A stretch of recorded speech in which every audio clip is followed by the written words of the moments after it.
Jalan Serengseng Sawah, Jagakarsa, Jakarta Selatan yang lebarnya hanya sekira 3 meter ini merupakan tempat kejadian perkara dari kasus kecelakaan maut yang melibatkan seorang mahasiswa UI bernama Hasya, serta seorang pensiunan polisi.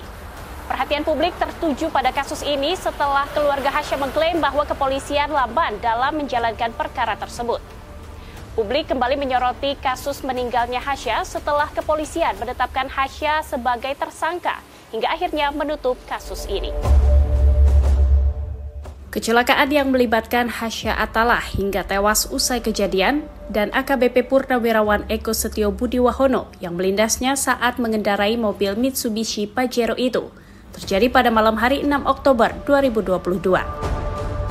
Berdasarkan keterangan tim advokasi keluarga Hasya, pada 7 Oktober pihak keluarga mendapatkan informasi tentang adanya laporan inisiatif polisi LPA yang dibuat Polres Metro Jakarta Selatan. Kemudian 19 Oktober, orang tua Hasya membuat laporan sendiri dengan mendatangi Polres Metro Jakarta Selatan.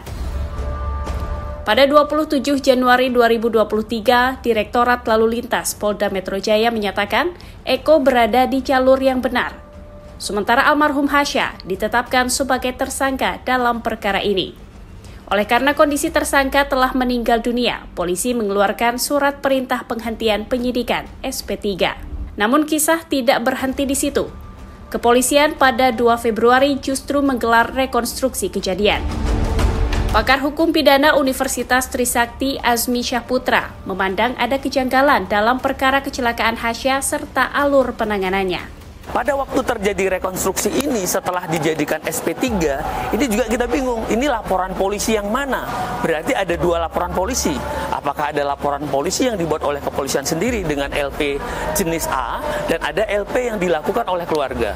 Misalnya LP biasa yang dilakukan oleh keluarga korban. Nah, inilah menjadi catatan penting sebagai mengkoreksi ini yang dilakukan polisi terhadap LP yang mana. Karena tidak mungkin kalau sudah SP3 dilakukan konstruksi kembali.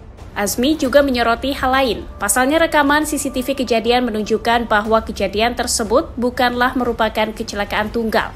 Atau dengan kata lain, ada orang lain yang turut terlibat pada peristiwa itu. Menurutnya perkara Hasya tersebut dapat mengacu ke pasal 312 Undang-Undang Lalu Lintas, bahwa siapa saja yang terlibat kecelakaan harus memberikan pertolongan. Maka ini juga tadi mengacu ke dalam Undang-Undang Lalu Lintas 321, siapapun yang terlibat dalam kecelakaan, ya semestinya dua-dua. Ini yang bagi kita, kenapa tidak berlaku ketentuan yang sama kalau dibilang ada ketidakhati-hatian kepada pengendara. Di mana kalau terjadi kecelakaan berbenturan harus dilakukan pertolongan. Tindakan pertolongan yang tidak dilakukan itu di dalam pidana itu dapat dimintai pertanggungjawaban 3 tahun bagi orang yang terlibat dalam kecelakaan, terus orang itu tidak mau menyelamatkan, gitu loh.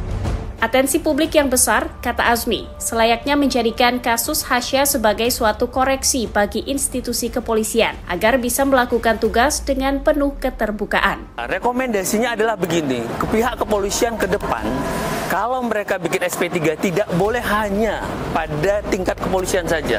SP3 itu seharusnya dimintakan atau ada penetapan daripada pengadilan. Kalau dia melakukan penyidikan, terus dia menghentikan penyidikan, ini berbahaya, gitu loh. Kewenangannya terlalu luas ada di situ. Dari Jakarta, Suwanti, Yogi Rahman, Kantor Berita Antara mewartakan.